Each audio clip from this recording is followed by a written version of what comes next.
অসুস্থ আবু সাইদের বাবা হেলিকপ্টারে আনা হলো ঢাকায়। আসসালামু আলাইকুম, সাথে আছে আমি নন্দিনী আহসান।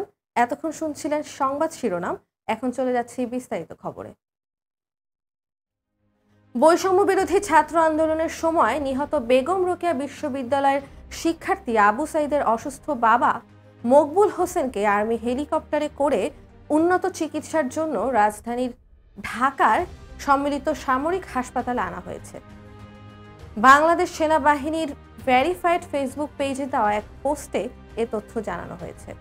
ফেসবুক পোস্টে জানানো হয়, শহীদ আবু সাইদের বাবা জ্বর ও পেটের পীড়া নিয়ে গত 7 ডিসেম্বর রংপুর সিএমএইচে ভর্তি হন।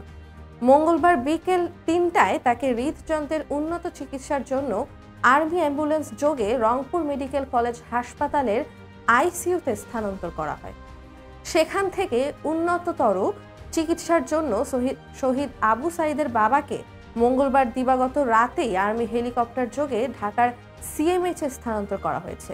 বৈষম্য বিরোধী ছাত্র আন্দোলনে অংশ নিয়ে গত 16 জুলাই গুলিতে নিহত বেগম রোকেয়া বিশ্ববিদ্যালয়ের ইংরেজি বিভাগের 12তম ব্যাচের শিক্ষার্থী আবু সাইদ। তিনি আন্দোলনের অন্যতম সমন্বয়ক ছিলেন।